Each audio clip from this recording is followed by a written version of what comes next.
清晨天刚亮的时候，当大家都还在熟睡之际，突然一阵阵嘈杂的声音从门口响起，同时也代表着又是忙碌一天的开始。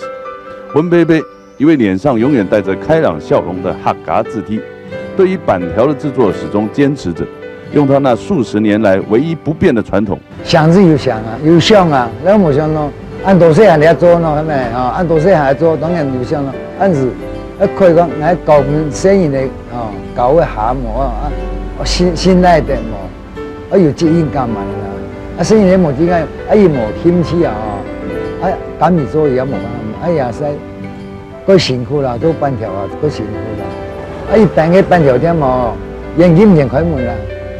一般嘅板條店哦，依家唔得開門啦。我哋買有嘅咩啊？你冇想同嘅。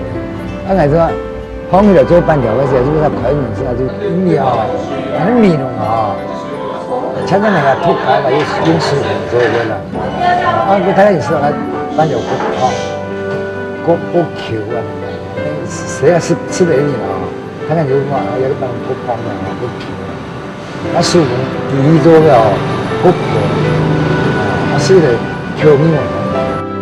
那个从头啊，我全部用那个从的这个做的师傅那个香啦，口感口感个好啦。糖啊，当时当然啦，我那糖啊，那个保养木糖，冇买的。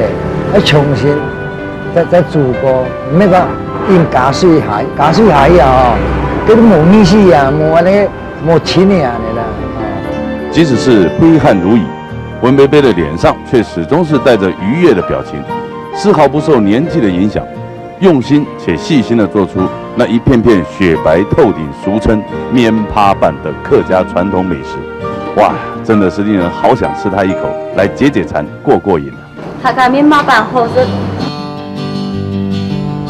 你按东西啊，盐多盐有那个敏感的时候，那个表面多啊，今天按多些呢，我70岁了哈，多盐有就是讲我也可以依赖别人得的，我就搞别人做。没讲，现在退休完了嘞，人家今年65岁都退休了，我70岁来做没讲。有意思表演做啦，对人要做嘅某个东西全部做嘅时候，都搞掂。唔是讲俺在嚟俺嚟智慧嘅，其实俺也都点样嘅舌头做嘅，也要做嘅，俺就讲俺就搞掂。对坚持着传统的温贝贝来说，也许这就是他生活的重心吧。看着温贝贝一家子为着他们所依赖的精神堡垒忙进忙出。每个人脸上的表情是专注而愉悦的，因为对他们而言，板条不再只是生活的一部分，是传统，也是文化。台南嘛有个客家，台南的客家先人面农的板条全部吃过的，